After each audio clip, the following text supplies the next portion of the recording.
How are we feeling today? All right. So regardless of how you're joining us, whether you're here in person or you're catching the recorded version, boy, we sure do appreciate you making us a part of your day. How cool is it that we get to come together and do the kind of things that we get to do and focus on the kind of work that we get to focus on and have people like Bob McWhirter join us? It's pretty darn cool, right? So if you are not already a member, you can find us at hsgp.org. You can obviously subscribe to our YouTube channel like we've been talking about. You can find us on Patreon. Highly recommended joining Humanist Society of Greater Phoenix. I did it, and look at me. Look what I'm up to these days. So it's obviously, it was a great decision for me. You can be just like me someday. Anyway, we will have questions and answers at the end of the presentation, so if you have anything, kind of keep it upstairs, write it down, whatever. We'll go around the room and pose our questions to our presenter. Yeah, I guess at this point, let's just get into the introduction. This is Bob McWhirter. I don't know if you guys know this guy, but this guy's been practicing law for a couple years now, right? A little bit of time working as an attorney in all kinds of different fields, specializing in criminal defense and constitutional law, I understand. If you didn't, I know, he's pretty great, right? I like him. If you didn't know Bob based off of his appearance, you might know him by his voice, because as an avid KJZZ listener, I have heard Bob more than once or twice come on to help the general public understand very complex issues. Legal stuff is very complicated. That's why we have attorneys, right? And Bob has made it a point in his career to try to break those complex issues down to something that even a knucklehead like me can understand, right? So, and Bob's also an accomplished author. I got a couple of his books on my shelf. My favorite one that I have is the Bills, Quills, and Stills. Excellent, excellent title. There is so much data, so much information, so much facts in that if you ever wanted to try to get your head around the Bill of Rights, how it came to be and why it is what it is. Bills, Quills, and Stills, man, I'll get you there. At any rate, Bob these days I think keeps himself busy with all kinds of different endeavors like the stuff we just described there and working as a criminal defense attorney. So I guess at this point there really isn't much else to say other than to offer a big HSGP welcome to Bob McWhirter. Bob, come on up, man. All right, we on here? You know, it's always nice when you give a talk and people say all these nice things about you, but at the beginning, I kind of like to lower expectations for the talk, not increase them. I think I've been giving talks to this group for about 20 years now.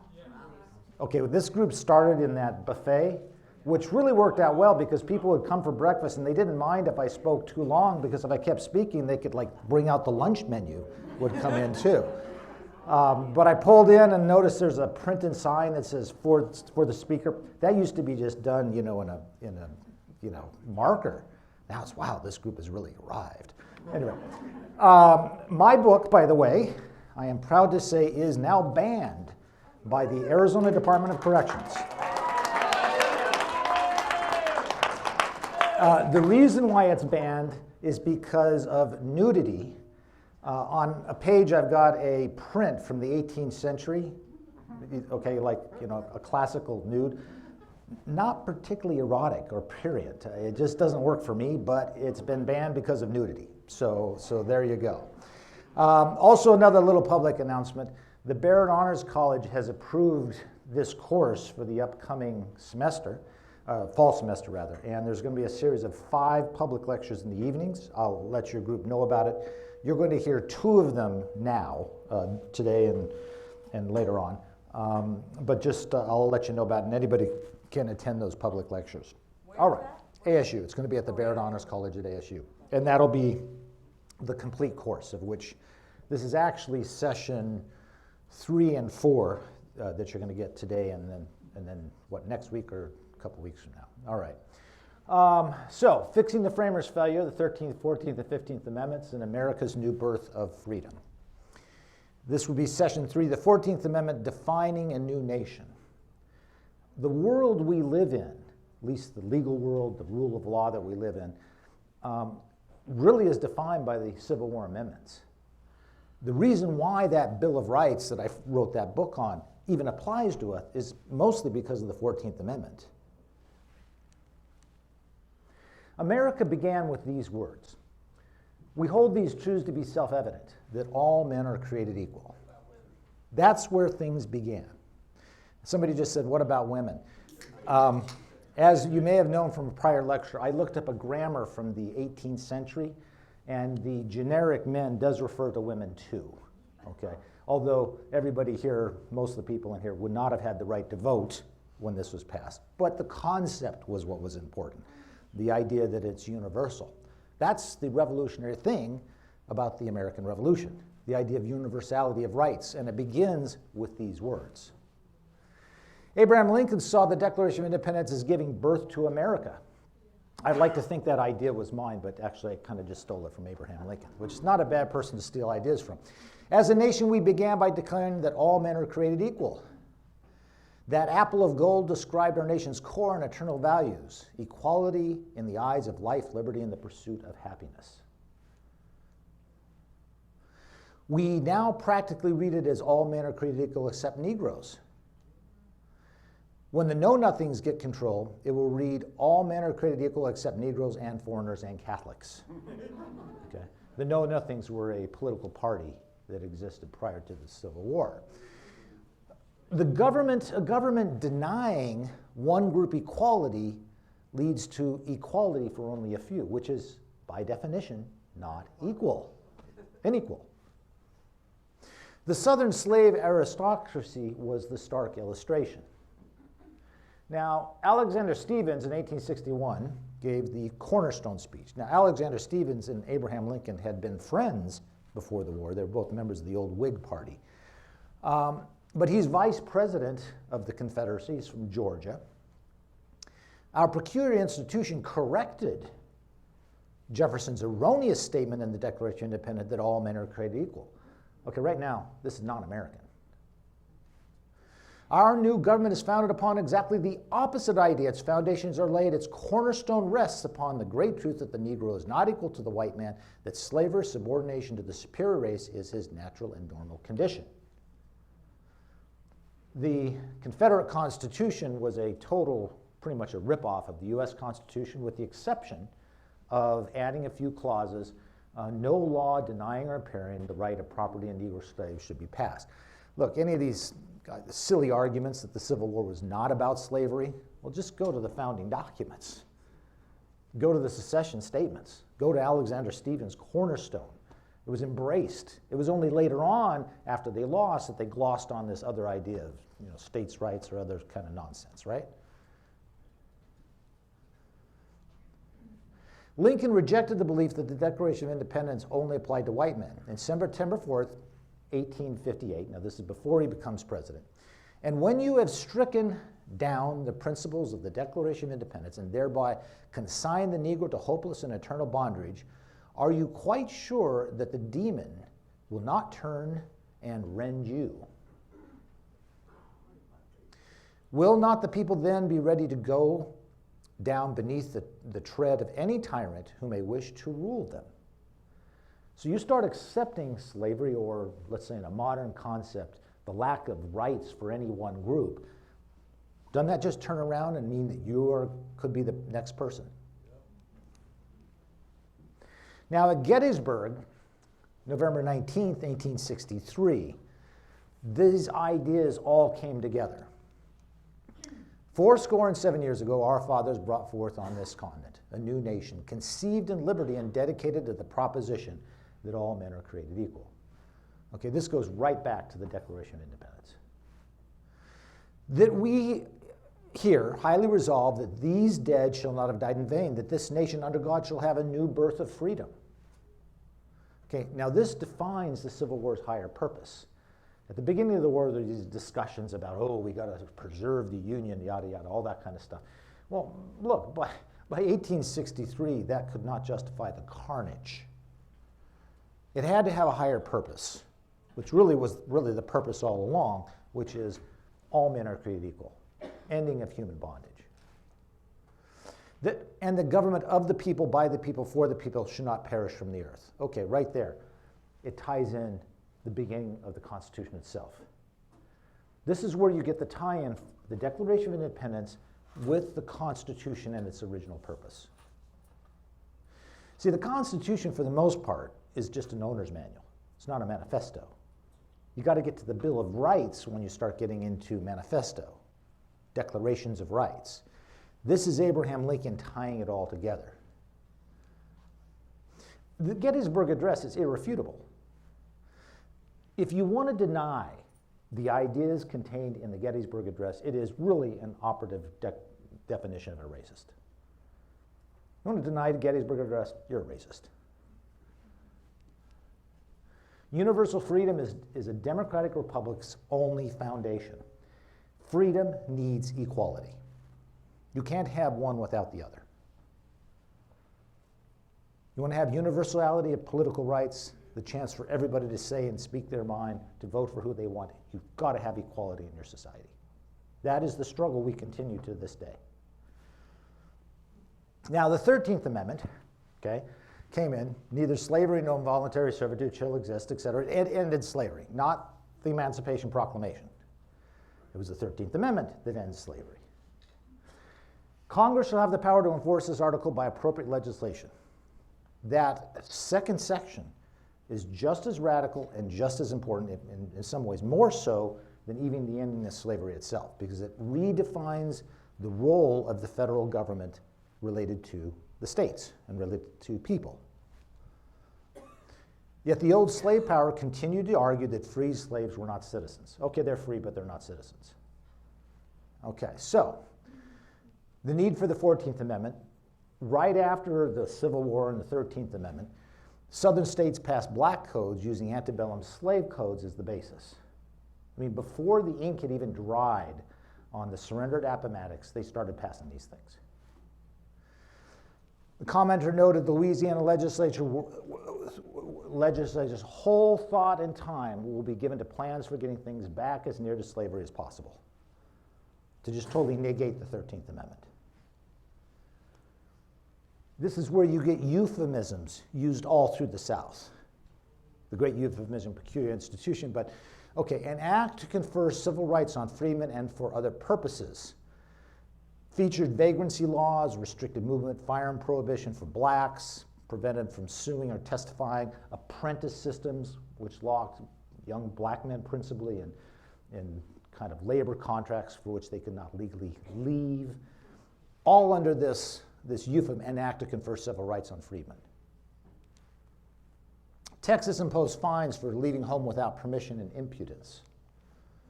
Many of us probably would have grown up in this group, certainly. If impudence was a crime, we'd all have trouble, so. Which, by the way, I give these talks, I am a criminal defense lawyer. You all are too law-abiding. I don't ever seem to get clients from this group. You might want to work on that a little bit better. I'll work on that. Work on that. Senator Lyman Trumbull argued that the 13th Amendment authorized Congress to eliminate a discriminatory badge of servitude. In other words, more broadly, the idea that the 13th Amendment should be read more broadly. That argument is still in existence, although it's never been really applied by the Supreme Court. John Bingham disagreed, and so he led the fight for the 14th Amendment. 1,200 days after Lincoln's murder, the 14th Amendment became law. Bingham wrote the 14th Amendment, Section 1, to correct the Constitution's fundamental flaws. In 1947, Justice Hugo Black wrote, Congressman Bingham may, without extravagance, be called the Madison of the first section of the 14th Amendment. This is important because what are we talking about? Framers. It doesn't matter what Madison thought about whether women should vote, or Thomas Jefferson, or anybody else. Okay? What matters is the framers of the 19th Amendment. The same, too, with these framers of the 14th. Speaker of the House, Schuyler Colfax. The 14th Amendment would become the gem of the Constitution because it is the Declaration of Independence placed there immutably and forever. They wanted to roll this thing in, just like Lincoln had done at Gettysburg, into the body of the Constitution. This is then rights in America. And the 14th Amendment is true to a vision. America is freedom and rights. You always hear that. What do you love about America? It's freedom. Okay. Most people saying that don't really think too far. I mean, what is it, freedom to go to Walmart? I don't really get, what that is, right? If pressed, they say we have civil rights. It's a ubiquitous category of entitlements going back to the Declaration, the Constitution, or even Magna Carta or something like that, right? It's just very vague in people's minds. Well, The 14th Amendment is what really gives you these things, because it takes that Bill of Rights and gives it effect to us as individuals. That's where this kind of comes, okay?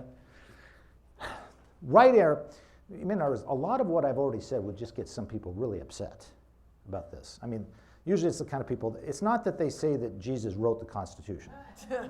What they say is Jesus wrote the Second Amendment and then he wrote the Constitution, okay? But on that point, if somebody is a big Second Amendment person, sit them down and talk to them. You do realize that the reason why you're talking about the Second Amendment is the 14th Amendment, which is also the foundation of all our work with racial justice and striving for equality. So if you like your Second Amendment, you better like the 14th Amendment and everything else that goes with it. Now, we take for granted that the Bill of Rights applies to us directly, but it only applies to us because of the 14th Amendment. The Bill of Rights at first only protected people from the federal government, not state government. Chief Justice John Marshall in Barron versus Baltimore in 1833 wrote, "The Bill of Rights demanded security against the apprehended encroachments of the general government, not against those of the local governments. And these amendments contain no expression indicating intention to apply them to these state governments." Okay? The 14th Amendment is what charters a new course. Now, in the next lecture, I'm going to talk about how the Supreme Court totally messed this up for over a century, but we'll save that for later.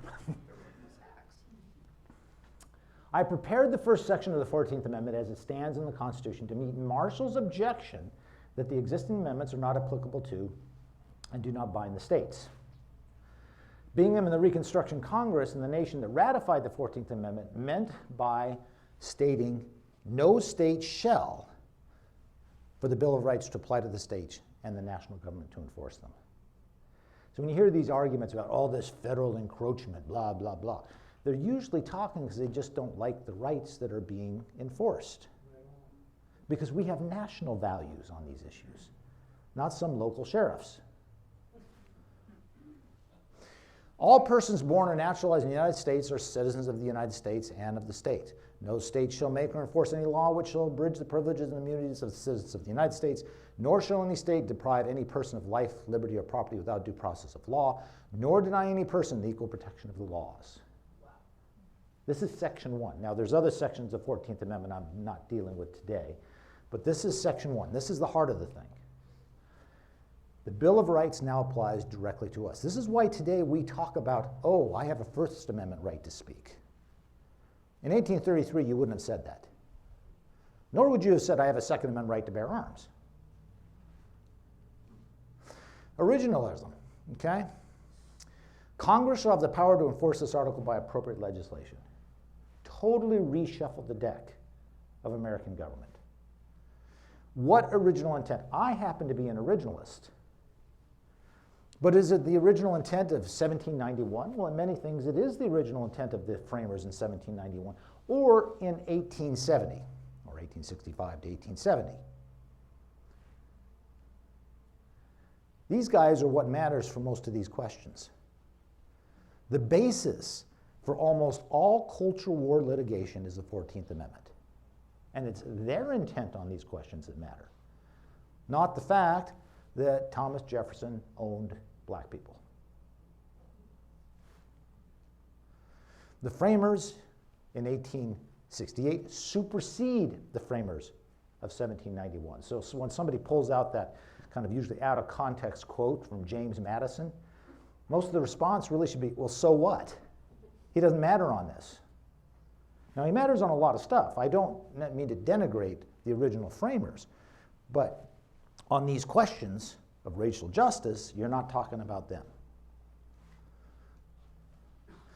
From Thomas Jefferson's all men are created equal to Lincoln's dedicated to the proposition that all men are created equal, the 14th Amendment words, all persons born in the United States are citizens with the rights to the equal protection of laws are a lineal descent, following one right after the other. I built this chart based on a chart somebody else had and then added some other things, but if you look at this thing, all men are created equal. Gettysburg is dedicated to the proposition all men are created equal. 14th Amendment, government shall not deny the equal protection of the laws. Declaration are endowed by the Creator with certain inalienable rights. Gettysburg, from these honored dead, we take increased devotion to that cause for which they gave the last full measure of devotion. No state shall abridge the privileges and immunities of the citizens of the United States. Declaration. Among these are life, liberty, and the pursuit of happiness. Gettysburg, that this nation under God shall have a new birth of freedom. And then the 14th Amendment, to deprive any person of life, liberty, or property without due process of law. To secure these rights, governments and institute among men, the government of the people, by the people, for the people shall not perish from the earth, and all persons born or naturalized in the United States are citizens of the United States and of the state wherein they reside. These are crucially important in this connection because what these things do are helping us fulfill ourselves, fulfill the original vision that started with those words, all men are created equal. The practical effect of section was it nullified the 3/5 clause in the Constitution, which counted black people in the South as only 3/5 of a person. The Fugitive Slave Clause, black people are citizens just like anyone else born in America, dumped the Dred Scott decision from the Supreme Court for this absurd holding that blacks Americans could never be citizens. By recognizing black people's citizenship, the 14th Amendment's first line changed federalism. People born are citizens of the United States, first and only then of the state wherein they reside. Okay, this is now applying, this is citizenship is national, applying to Native Americans and immigrants. A lot of our forebears, I don't know if there might be some people who can trace their roots to the Mayflower in here. I don't know if there anybody is. I know a few people like that. Most of us got our benefits because of this 14th Amendment as entering immigrants and the idea of universality of rights.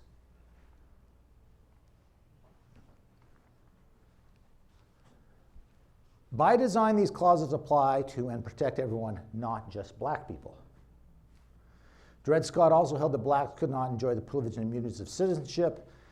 This clause obligated the national government to secure individual rights with a broad concept.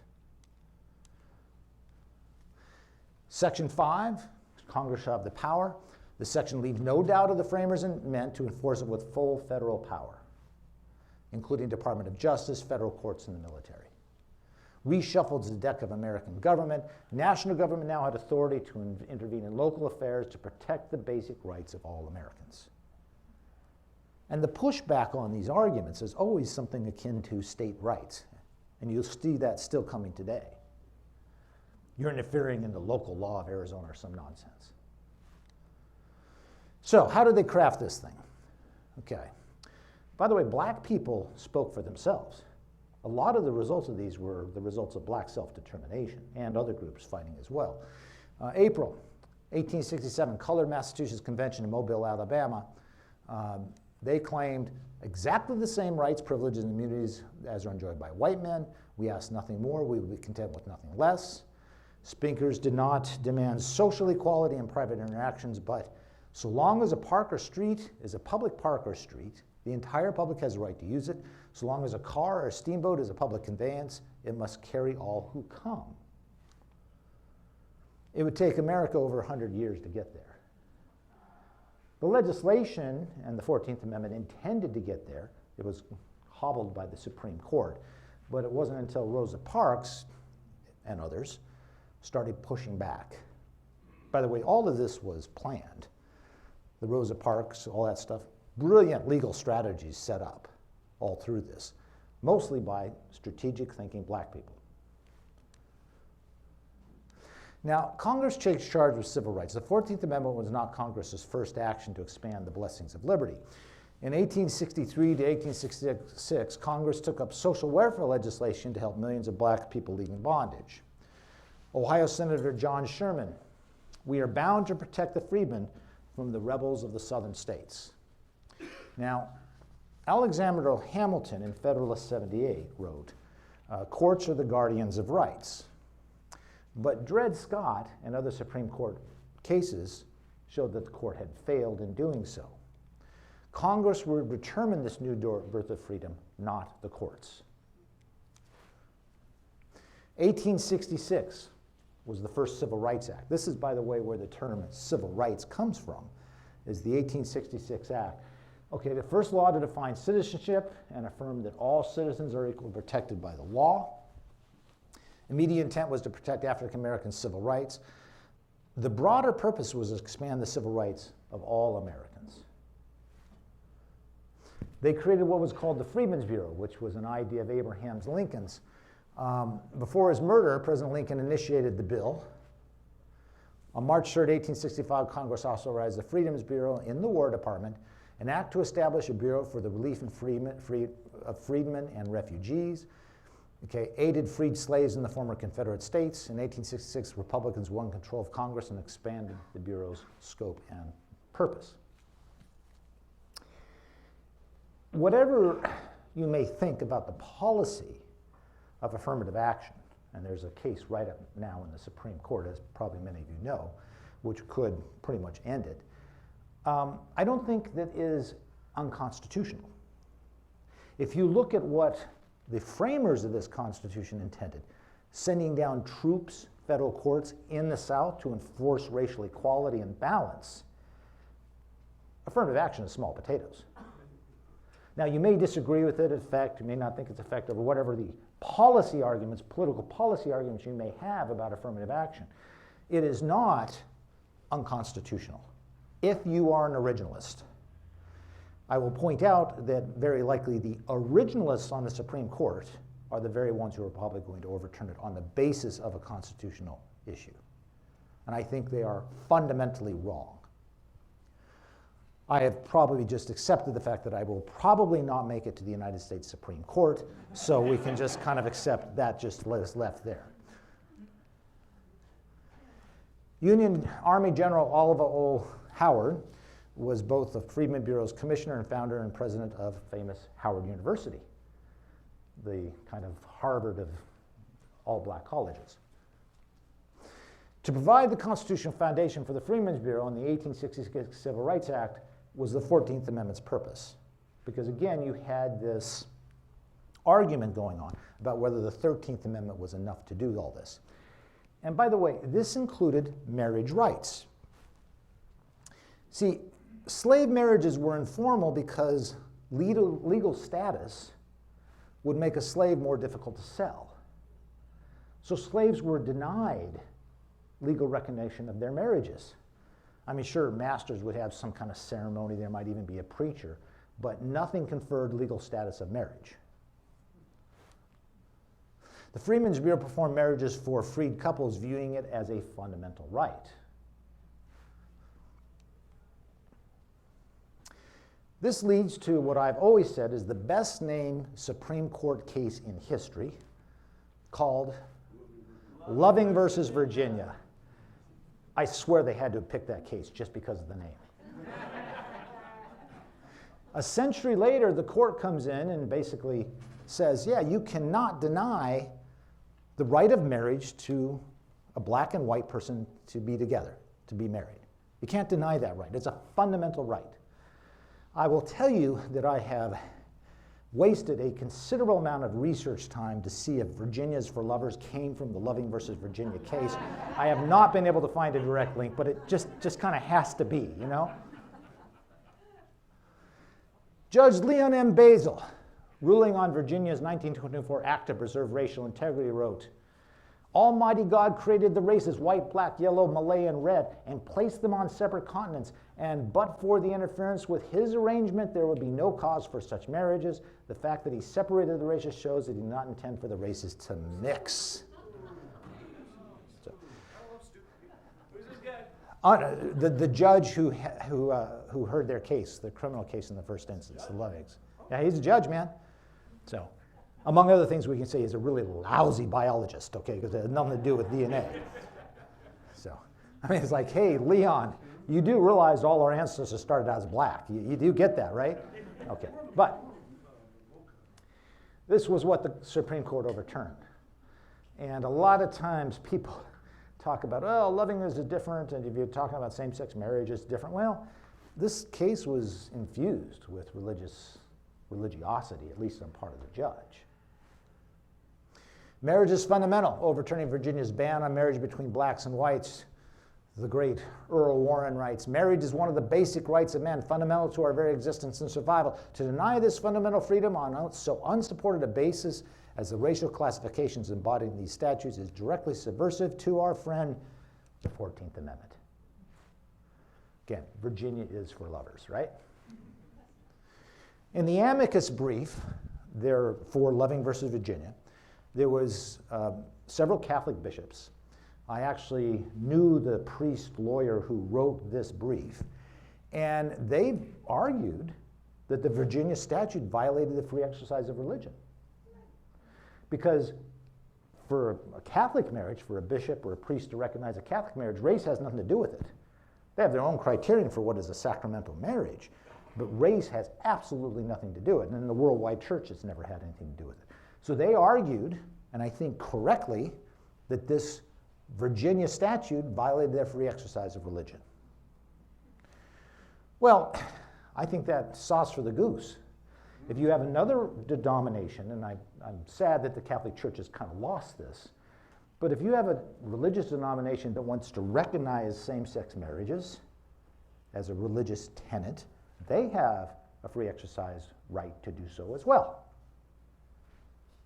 Which again, I think is a correct constitutional argument. So marriage is a fundamental right, but still something the government confers, thus you get this same-sex marriage debate. Oberfeld versus Hodges in 2015 said the 14th Amendment recognized the right to marry applied to same-sex couples. So this is where you get the right versus definition debate, which is silly. George W. Bush, marriage is between a man and a woman. We're not denying rights, it's just definition game. Okay, well, you can define stuff just totally out of existence. It's just kind of a ruse when you dig through it. By the way, just a little thing. Marriage, man and woman, marriage is God's way, and they cite to Genesis 2:24. Marriage is a partnership between one man and woman, and nothing could be clearer in the Bible as to what constitutes a marriage in God's sight. Polygamy. Oh, just don't get ahead of the lecture, okay? Yeah, not so much. Jacob had 2 wives and 2 concubines. Okay, you happy now? David had 600 wives and 300 concubines. Solomon had 700 wives and 300 concubines. The guys had to have like stock and Hallmark cards. I mean, you know. So, I mean, really, the Bible is replete with polygamy. Now, there is a fundamental idea about, you know, people coming together in the Bible, etc. But you can find plenty of instances where it is not between one man and one woman, okay? So, I think that's a spurious argument on its own terms. So, not to say that this group would not find this argument not only amusing, but really hit home, right? Okay. But the Freedmen's Bureau met with a lot of resistance. General Howard lacked adequate power, and President Andrew Johnson frustrated his efforts until fairly modern times. President Johnson was widely considered to be the worst president in U.S. history. I think he's been supplanted and may be happy in his grave, but leaving that aside, by 1869, the Bureau lost most of its funding and the KKK terrorism weakened it. In 1872, Congress did not renew its legislation. So that's what happened to the Bureau. But if you want to talk about what the original intent is of the framers, look at the Freedmen's Bureau, a broad-based social program to help people out of slavery and bondage that even had programs for slave owners to set up kind of a communal system to have people fairly exchange their labor for benefits and work. So they actually had programs to help old plantation owners. Very few of them took advantage of it. By 1866, Civil Rights Act and the Freedmen's Bureau meant to ensure all Americans equal citizenship. Their proximity to the 13th and 14th Amendments show the framers' original intent. Johnson vetoed the 1866 Freedmen's Bureau Act, dismissing the plight of free black people, he argued. His condition is not so exposed as may at first be imagined. He is in a portion of the country where his labor cannot be well spared. Competition for his services will enable him to command almost his own terms.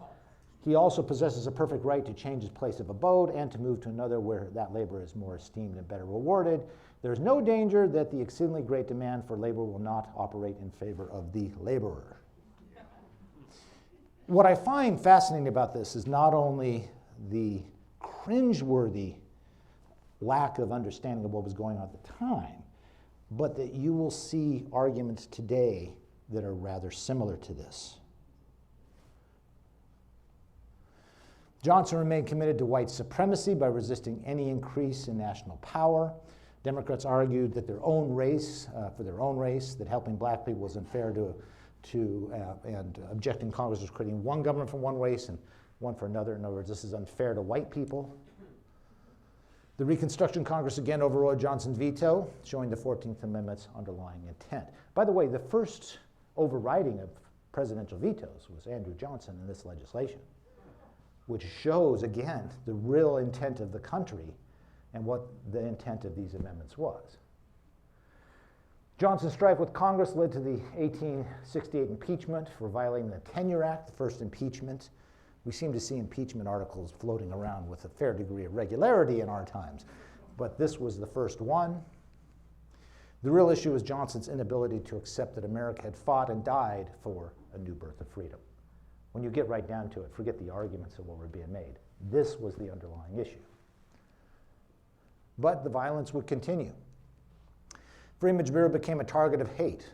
General Howard reported to Congress, "I believe the majority of white people to be utterly opposed to educating the Negroes. The opposition is so great that the teachers, though they may be the purest of Christian people, are nevertheless visited publicly and privately with undisguised marks of odium." Undisguised marks of odium.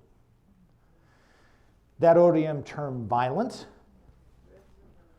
Memphis, Tennessee riots between May 1st and 3rd, 1866, after shooting between a white policeman and a black Union Army veterans. Freeman's schools were burned. Riot in New Orleans, murdering Negroes, Mechanics Institute after the riot. Union General Phil Sheridan wrote to then President Grant, "The more information I obtain of the affair of the 30th and the city, the more revolting it becomes. It was a riot. It was an absolute massacre." By the way, this is a Union general who had regularly seen the carnage of Civil War battlefields, which were appalling by any standard, modern or at the time. And this is his reaction to seeing these riots. The official numbers were around 38 killed, 146 wounded, 34 of the dead, and 119 of the wounded were black. 3 white convention attendees were killed and 1 white protester. Unofficial estimates are much higher. Memphis and New Orleans riots strengthened the Reconstruction Republicans' case. It helped the Republicans win majorities in Congress in 1866 midterms, galvanized support for the 14th Amendment.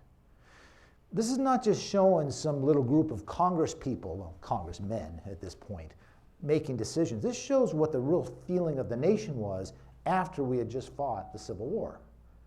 This is the intent of not only the framers, but the culture and society that produced the amendments as well. Whatever theory of originalism you want to play. Sometimes they have the original wording, this doesn't matter. It all shows what was going on here. The 38th and 42nd Congress would do more to define America and fix the framers' failure than any other Congress before or since. These Congresses. The Reconstruction Congress proposed the 14th Amendment June 16, 1866. President Johnson denounced the amendment because Congress lacked authority when southern states remained unrepresented. Former Confederate state legislatures refused to ratify, but Congress provided no southern state could rejoin the America until they did. Congress also passed Reconstruction Acts imposing military governments throughout the South. Again, my point before, affirmative action is pretty small potatoes when you look at what the intent was with these amendments. July 28th, 1868, Secretary of State William Seward issues the certificate declaring 3/4 of the states had ratified the 14th Amendment. The Constitution had its second fundamental change in 2 years. So, the Department of Justice, we often hear the Department of Justice today, various things. The Department of Justice was created in large part to create racial equality, to use the law to prosecute this inequalities. Worse than slavery, the White League, the Ku Klux Klan Alliance. This is from Harper's. Thomas Nast is the cartoonist. Amazing artist. I've used his work a lot in different presentations in my books. But he really hit the thing on the head. So, this was slavery, but after slavery, it's worse. In addition to the riots in Memphis and New Orleans, organized terrorist groups formed, including the White League and the KKK. They kind of galvanized around the KKK, led by former slave trader and Confederate General Nathan Bedford Forrest. In stark contrast to Johnson, Republican President Ulysses S. Grant prioritized working with Congress for Reconstruction. Grant used the Reconstruction Acts to enforce freedmen's civil rights. He signed laws recognizing equal rights for blacks to serve on juries and hold office in Washington, D.C. He signed the Enforcement Act and the Ku Klux Klan Act under the 14th Amendment. By the way, just remember, at this period in history, the Republicans are the good guys on this question, not the Democrats. Yeah, the Southern switch comes in later. You have to hang out for my 15th Amendment lecture. That's going to be, in the future. But so it's really the Republican. Martin Luther King Jr. was a Republican, at least initially. Okay. These statutes not only responded to violence, but showed the new structure of American government. Civil War General Benjamin F. Butler, representing Massachusetts in Congress, if the federal government cannot pass laws to protect the rights, liberty, and lives of the citizens of the United States and the states, why were the guarantees of those fundamental rights put in the Constitution at all? Again, showing this bridge between the 14th Amendment and the Bill of Rights and other rights in the national Constitution. Grant also signed the bill that created the United States Department of Justice, June 22nd, 1870. Grant directed the Attorney General to prosecute the Klan and protect the civil rights of ex-slaves. Grant's first term, 1,000 indictments against Klan members with over 550 convictions. By 1871, there were 3,000 indictments and 600 convictions. In South Carolina, U.S. Marshals arrested over 470 Klansmen. Grant selected a former Confederate colonel named Amos T. Ackerman and Benjamin Bistro as his first Solicitor General that brought these cases, argued these cases in court, including the U.S. Supreme Court. By 1872, Grant crushed the original Klan, and African Americans voted in record numbers in the South. Okay, U.S. bayonet skewers the White League and the Klan. Very effective. Ulysses S. Grant was the first civil rights president. And at the time, he was remarkably regarded. People have lost track of him over time, but there's been kind of a renaissance with Grant. So he's kind of doing this book, became one of my heroes, because he's actually really committed to the idea and understood the idea of racial equality and viewed black people as equals. The Klan did not resurface until the first part of the 20th century. You can do things that makes things better. Federal marshals enforced the 1850 Fugitive Slave Act, which was under the Fugitive Slave Clause of the Constitution. This is before the Civil War. The Fugitive Slave Act created all this mechanism using U.S. Marshals and federal courts to take people who had escaped from bondage and send them back to bondage by the power of the federal government. The Fugitive Slave Act set the precedent for expanded federal authority at the expense of state sovereignty. Grant and America's new Department of Justice used these very mechanisms to enforce racial equality and civil rights. Used the very mechanisms that were created to perpetuate slavery in the country in order to fight racial inequality. Federal marshals now enforcing civil rights. That's the image and model we have in our heads. Federal courts for federal civil rights actions. In 1875, Congress passed another Civil Rights Act. The Department of Justice had more tools to effect a new birth of freedom, the last major piece of civil rights legislation until the 1960s. The act showed the 14th Amendment intended scope to open all places of public accommodation. Not until the 1960s would America achieve this. But they tried to achieve it at the first. They intended this. Two Southern congressmen debated the bill in the House. Robert Brown Elliott was a black man from South Carolina. And our friend, remember Alexander Stephens of the Confederacy?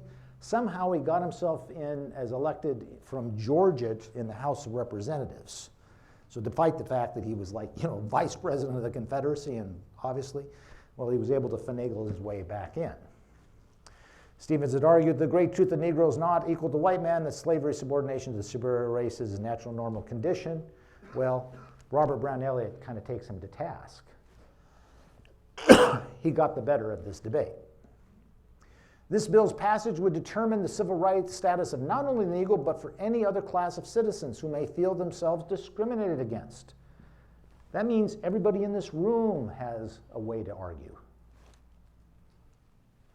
The statement of the 1875 Civil Rights Act informs the 14th Amendment intended scope. Alexander Stephens, but the Supreme Court just decided the slaughterhouse cases, which we'll talk about next time, holding that the 14th Amendment did not give Congress power to enact civil rights legislation. Congress could not rewrite the country's social mores with compulsory race mixing in social settings. To which Eliot responds, when therefore the honorable gentleman from Georgia lends his voice and influence to defeat this measure, I do not shrink from saying that it is not from him that the American House of Representatives should take lessons in matters touching human rights or the joint relations of the state and national governments. He did not miss the irony of a traitor now arguing against civil rights. Nor shall age or any other consideration restrain me from saying that he now offers this government, which he has done his utmost to destroy, a very poor return for its magnanimous treatment. We let you back in. You might as well kind of think about changing your attitude, buddy.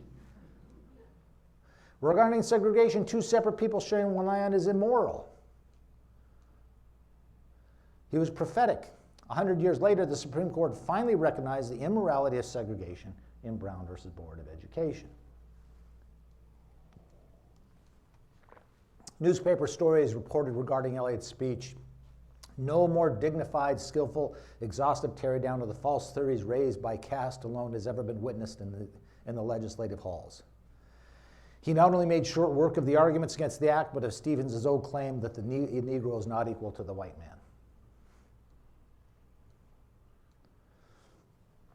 To pass the bill, Republicans compromised. They removed prohibitions against racial segregation in public schools and cemeteries. Apparently, going to school with a black person or being buried near one was just too much for the time. With this, the 1875 Civil Rights Act became law under Grant's signature. Unfortunately, it lasted for only about 8 years before the Supreme Court got its hands on it. And again, I'll talk about that later. So how did this great stuff fail? What was the failure of Reconstruction? The 1876 election is where the Republican Party kind of got out of touch with itself. In 1876, Republican Rutherford B. Hayes sold out Reconstruction and black people to buy 20 Southern electoral votes to become President of the United States. Hayes agreed to withdraw federal troops from the South in 1877. Hayes refused to enforce civil rights laws. White Democratic governments ruled without federal interference. This ended what Republican presidents Lincoln and Grant strove to achieve, and Reconstruction collapses. Obviously, this story is much, much more complicated, but this is the broad outlines of what happened. It's only a truce to regain power, playing possum, and this is Thomas Nast again, showing, saying, hey, no problem here, but this is just the assassination of people and rights. He depicts the real meaning of the North and South to clasp hands over the bloody chasm, freemen at the mercy of Southern white terrorists with a bloody right hand and a knife in his left. From 1890 to 1908, Democrat Redeemer governments in the southern states disenfranchised most black people and, by the way, many poor white people. This political exclusion lasted until after the civil rights legislation of the 1960s. State of Louisiana, example. The 1898 Louisiana Constitution Convention put in a non-unanimous jury rule for criminal cases. And this was for the express purpose of establishing white supremacy. And here's what they were so worried about. Gee, if we end up with a couple black people on a jury and there's a black defendant, they might acquit that black defendant. I mean, because he might be innocent, but they might acquit him, and that would be terrible. So they made it so that in Louisiana, you would be convicted not on the unanimous vote of 12 people, but I think it was 10. The non-unanimous rule was to prevent a minority black jurors from blocking the white majority convicting black defendants. The 1889 convention was to eliminate the 1868 convention, which was put in right after the Civil War in order to create racial equality. So they wanted to wipe it out, and that's what they did. Now, the Supreme Court actually recently dealt with this issue in a case called Ramos versus Louisiana in 2019. And they said, look, you cannot have a non-unanimous jury. This is bedrock, and given the racial origins of this thing, this is clearly unconstitutional. And they were right. America fell backwards. The South undid Reconstruction and North acquiescence, paying even less attention to its own racial discrimination issues. The Republican Party centered its anti-slavery arguments on its economic damage. It was a party focused on business growth. Abraham Lincoln, by the way, signed the first bills to create the Transcontinental Railroad. One of the key arguments that the Republicans always had was that slavery was terrible for the economic future of the country, and they were right. A lot of Republicans were perfectly racist, but they thought this was terrible. Slavery is a terrible institution. Well, as time goes on, they get more concerned with business than they were with civil rights of people. And that's where the Republican Party started losing its path on this stuff. From 1877, the Republican Party centered on the rights of companies rather than individuals, to the point where Calvin Coolidge says, the business of America is business. That's what they became concerned about. And you get this imagery, by the way, of Southern defiance. Redeemer Democrats ousted Republican coalitions of freedmen called carpetbaggers and scallywags, poor, non-slave-holding whites. Always playing to racial caricatures and racial fear. So you have two platforms, okay? The Democratic platform and the Republican platform for the Negro and the carpetbagger. Rich landowners, businessmen, and professionals dominated Southern politics. Now, these are persistent and contradictory themes of victimhood and defiance. This is one of the first. KKK threatened to lynch carpetbaggers when President Grant takes office in 1869. The myth-making includes casting the South as a victim of Northern aggression and opportunism. Caricatures include carpetbaggers who rode to profit on the back of the South. The South will rise again reverberates even today.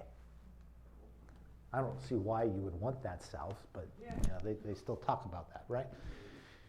Persistent and contradictory. The Civil War is not the resounding defeat of slavery, but a mythologized Confederacy's lost cause as a heroic struggle to save the Southern way of life and states' rights. Died for states' rights guaranteed under the Constitution. Okay? Where's this plaque? I forget. I'll have to look it up. I probably should have put that on there, but oh well. The myth minimized or even denied slavery's central role in that Southern way of life. It's not a civil war, but a war of Northern aggression, despite the fact that the South started it in 1861 by firing on Fort Sumter. Rewriting history through imagery. Okay, the strong government here of 1868, 1877, propped up by troops, the economic destruction in the background. The weak government, 1877, 1881, showing industrious white people armed to the teeth, plowing the land, plowing under the carpetbaggers, renovating the economy, okay? Well, when they're talking about a weak government, what they're ultimately talking about is that clause in the 14th Amendment, Congress shall have the power to enforce this by appropriate legislation. That's what they don't like.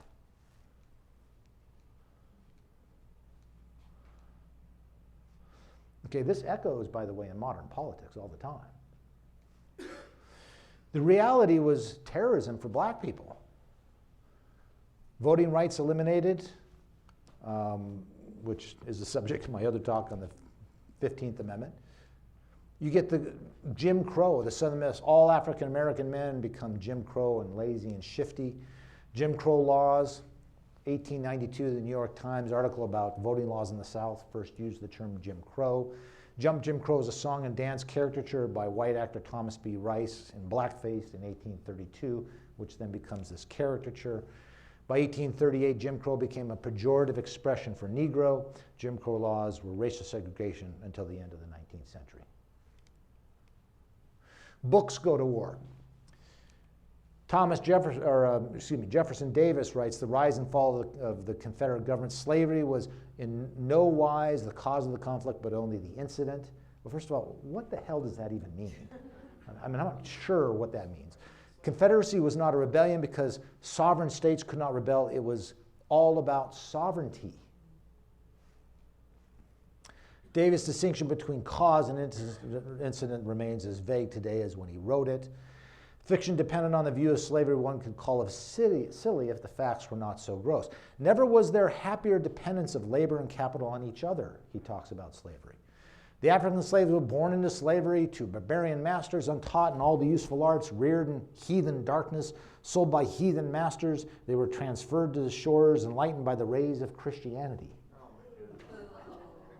And by the way, this thing is torturously long, too. I mean, his book is just forever.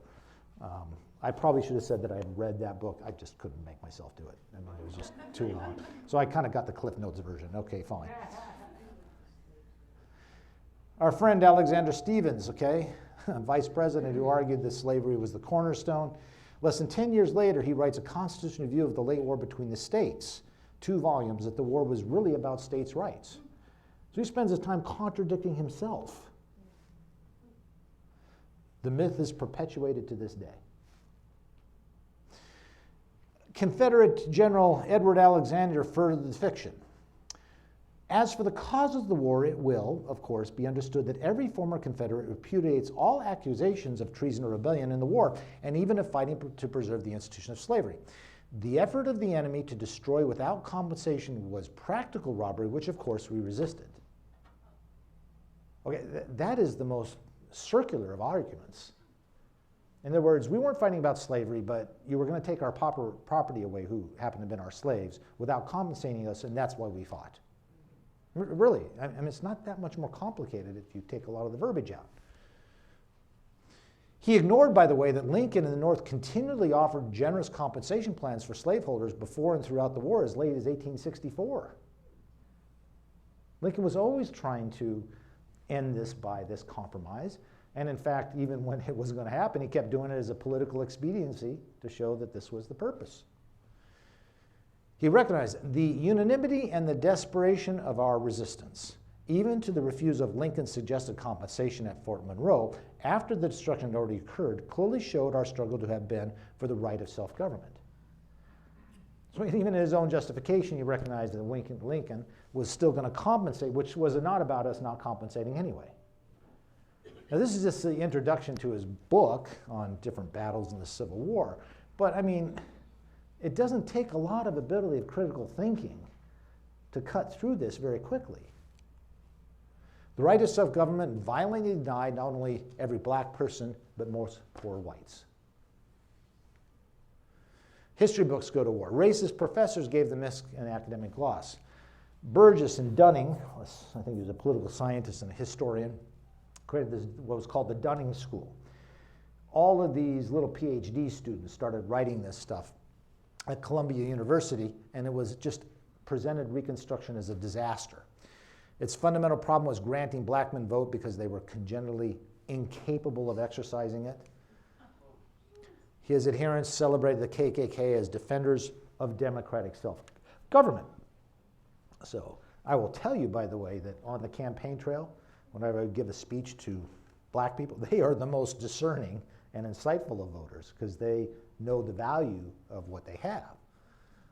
Now, contemporaneously, Massachusetts Senator and Vice President Henry Wilson writes The Rise and Fall of Slave Power in America and correctly identifies slave power as the Civil War's cause. Later, W.E.B. Du Bois, Black Reconstruction in America, debunks the Dunnings both in his scholarship and his person. This guy was brilliant. Spoke several languages, spoke ancient Greek. But enter the United Daughters of the Confederacy. Existed to perpetuate the mythology of the lost cause. Because their fathers and grandfathers could not have sacrificed for something as ugly as slavery, they recreated the history. Northern aggression caused the war. Slavery was a benign institution. Perpetuated the myths by putting textbooks in schools throughout the South. They venerated the KKK. At its 1913 annual National Convention, the United Daughters unanimously endorsed the Klan. By the way, it's August 2018 website still stated, slaves for the most part were faithful and devoted. Most slaves were usually ready and willing to serve their masters. Now, this is 2018. Wow. Now, by the way, if you go on their webpage now, they kind of cleaned up their act a little bit. But this is from 2018.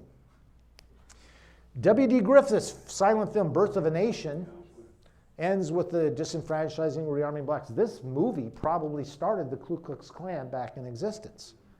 First Hollywood blockbuster, kind of high production qualities for the time. The former enemies of the North and South were united again in common defense of their Aryan birthright. Instrumental to the KKK's 1915 rebirth, which, by the way, was kind of a chicken franchise. These different people are terrible people, but they made like huge amounts of money selling the robes. You had to get your robes and hoods from one place so everybody looked good. But they all had an interest in selling these robes. It was really like opening up a McDonald's. You open, yeah,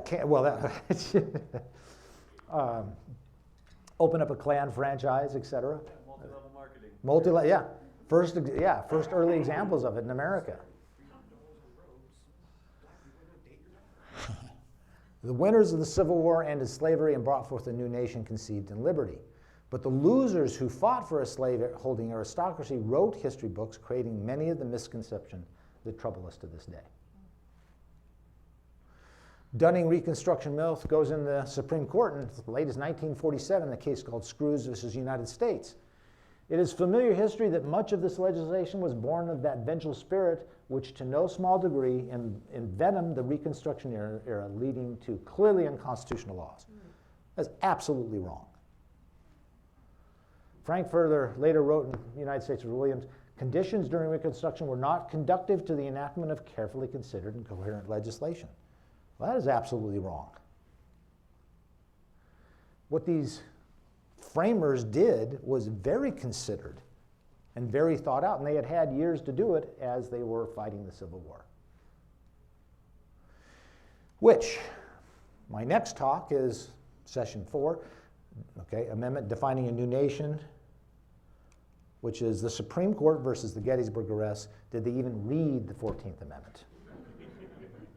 So, that's all for this session. I meant to tell you I don't mind taking questions during the talk, but do you have any other thoughts or questions? So, yeah.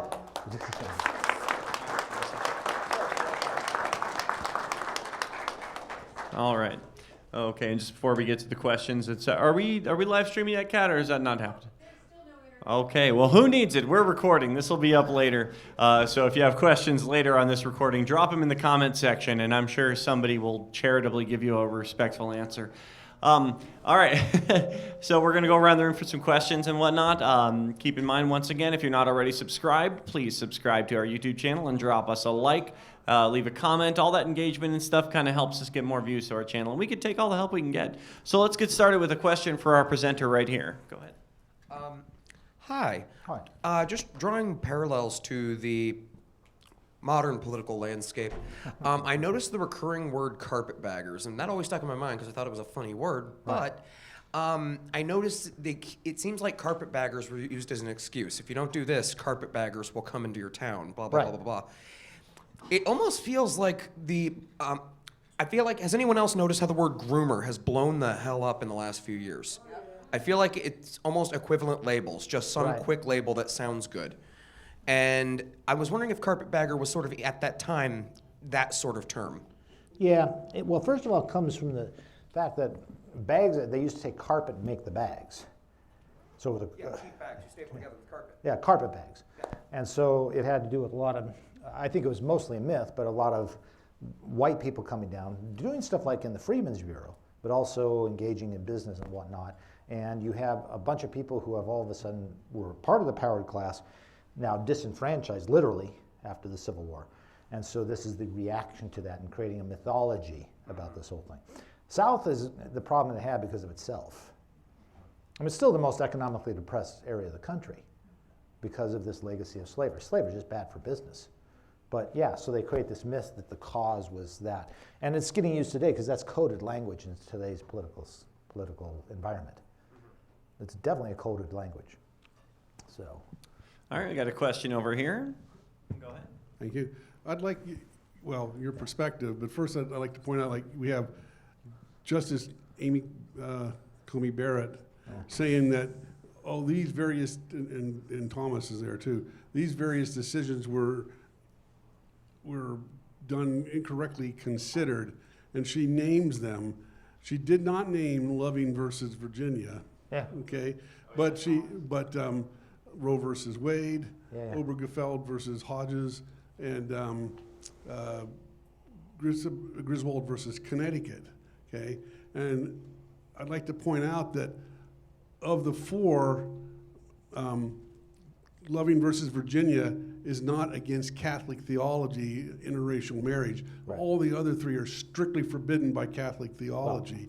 But I'm wondering what your perspective is on what's going to happen now when we got these people up there. Well, okay, I do know she said that. So did Clarence Thomas. One of the things I found particularly disturbing about the Dobbs decision was not just the implication of reproductive freedom, but that to get there, they had to erode the foundation from where it came, which is a real concept of the right of privacy protected under the Constitution, which in the Warren Court era was defined as the penumbra of the 14th Amendment, under the umbrella of the 14th Amendment and structure of the Constitution.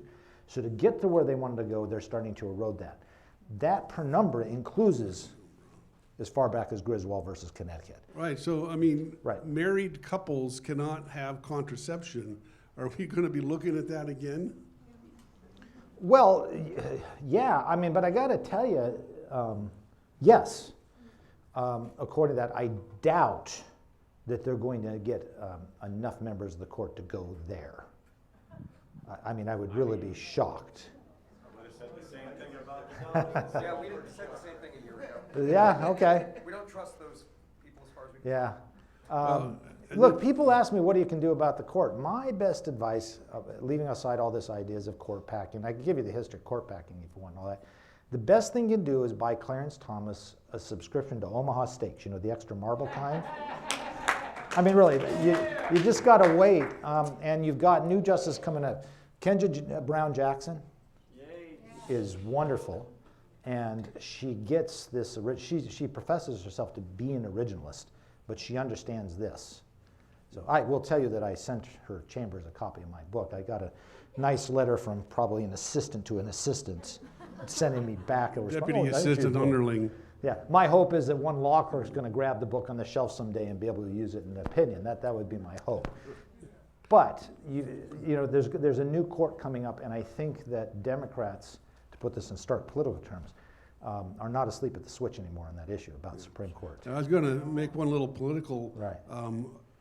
announcement or observation. As a conservative, who's a progressive conservative, Right. to all y'all liberals, I can draw a line from the low turnout of a handful of swing states of not voting for Clinton to Dobbs. Yeah. Well, This is why you vote. yeah. We're stuck for decades Amen. because people didn't vote, and that is not a mistake that conservatives make. Well, look, you did not invite me here to give a political analysis. That doesn't stop me from going ahead and giving it.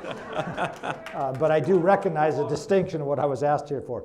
Look, the two best things that have happened to the Democratic Party have been Trump and Trumpism and overturning Roe versus Wade.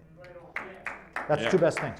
Because you've got a power and party structure that is so out of touch with the majority of Americans who are exercising a disproportionate power on the cultural war issues. 30% is not a small. Yeah, I think I saw a recent poll that showed it's some ridiculous number that would be in favor of reinstating abortion access 30%? protections, Yes. and there's just this one small segment of people that's very vociferous in their opposition to it, and they somehow think they're in the majority or Wow. even half, and they're not. But If you look at the political landscape of just Arizona, because of those two things is why we have a Democratic governor, Democratic Secretary of State, yeah, and Democratic Attorney General.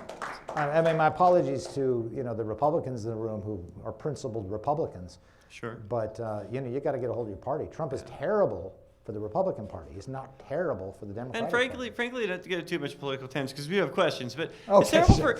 terrible for everybody because I would like to have a choice. It's unfortunate when I go to cast my ballot and I have one candidate that I can choose and then somebody that is just so far crazy absurd that it's not even an option. As a voter, I really don't have an option. The decision Well, was made for me, but at any rate, I'm sorry. I will tell you that as a Democrat who has run for office, and I don't know if I will ever run again, but I really hope you have no choice when I run again like that. Well, all right, got a question right here. Yeah, I've got someone close in my family who calls this the war of northern aggression. We have gotten into conversations Yeah. about this, aside from showing them this presentation, Yeah. are there places that someone like that could go to talk this through? There's a lot of good stuff on the internet now on YouTube. There's a West Point colonel who has a great video on how the Civil War is fought about slavery. Go back to my Second Amendment example. I imagine your person is a big Second Amendment person, just carrying through the stereotype. I know stereotypes are often unfair. Just give them the little thing, well, you like your Second Amendment? Well, that's what you get is the 14th Amendment, which broadens the scope. So you can try that one. But here's the problem. Look, I don't think it matters that much if we have a debate about whether the Battle of Marathon was fought in 491 versus 490, or if the Spartans were more than 300, there was other Greeks there. The trouble with this thing is it affects people's view of the political landscape today, and that mythology is what leads people to bad thinking on policy today. There are very few historical debates which have that stature and power as this one does. Because it's not really a comment of history, it's a comment of what people feel today about something, which is what the United Daughters tapped in. If you can allow people to start going down that path, maybe you can, because really the historical evidence is just irrefutable. I mean, they just weren't, I mean, I showed this little snippets here. There's volumes on this. So try that, Okay. Okay. All right, we got a couple more questions and then we're going to wrap up. The parallel that I see, actually the face of the ugliness of all of this, is the current battle over critical race theory. Because, a whole bunch of black people came to America as tourists and then decided to stay where they were happy and they sang and they loved their owners. That is critical race theory. That is this bullshit. And I think if you tried to present this as a class in a school, you would not be allowed if that school was practicing. You mean the benefits those black people felt leaving heathen darkness and Yes. heathen masters to the Yes, useful all arts? that. So all I'm just that. saying fight Yeah. about CRT. Yeah, okay, but first of all, I think one of the ways, what does that mean? What does critical race theory mean? You know what? I asked a speaker Yeah. who was speaking here on it, and I said, critical means held open to criticism. Right. It also means very, very, very important. Yeah. What exactly are you, she said, actually? Well, I'll tell you, critical race theory is actually an academic branch at the graduate level. It's never taught even at university much level, and certainly not in high school, and certainly not at grade school level. I've read a lot of critical race theory as it's defined there. Some of it gets a little torturous, and circular in and of itself, but that's a whole different discussion. I don't know what these people are talking about when they're talking about critical race theory. No, but I think it's a broad category for their own feeling of dispossession and impotence in many ways on certain issues. All right, our last question we're going to take today. Last on. Yeah, it's all you. Well, I wanted to thank you for this informative presentation. This is just really, really wonderful. And by the way, I want to thank you because I knew during this talk you were like on it the whole time. It's really wonderful. I wanted to impart a bit of information, and you may be able to date this. In New York, it was illegal to harbor a runaway slave. There was a fine for this, and I was proud that many of my ancestors were Underground Railroad advocates. Yes. Well, you know, a huge part of the Underground Railroad was through the North because of the fugitive slave laws and different statutes. Now, there were certain states, Pennsylvania, Wisconsin, that defied the Supreme Court, and I have a whole nother talk on this about the fugitive slave law, which the South wanted, was a total violation of states' rights, which was the rights of northern states passing personal liberty laws that allowed for persons leaving bondage not to be returned. And the Taney court said no national power controls, and John C. Calhoun hated them because they were all supporting national power before the Civil War. So these arguments about states' rights were just a total construct after the war ended. All righty, and the last question I'm going to put to you is for folks here or folks who are watching online that maybe want to get more involved in resolving some of the issues that you've been presenting and describing for us today. What kinds of things might they be able to do? How can they stay informed? How can they take action? How can they be part of the solution? Well, first of all, buy my book, okay? I mean, that's the first thing you can do. So thank you for the opportunity to make a shameless commerce thing there, but this is America still. But somebody said vote, get engaged, make your voice be heard. And I think it's crucially important now. And really, it is a real time now because I'm not totally sure how it's going to go politically, and it's got to be centered now on the current structure, and I say the current structure of the Republican Party. They're headed for the wilderness for the next 10 or 15 years if they keep this up. So now is the opportunity to influence this and get engaged to, if you look at, for instance, what's happened with reproductive rights, wherever it's hit state law or state constitutions, it's trended to more reproductive freedom rights being enshrined. Yeah. So you've got a power structure in place, but that power structure is teetering under its own craziness. So every time they lose an election, it's election denialism, which is inherently un-American. Yeah. All right, HSCP. One more time for Bob McWhirter, everybody.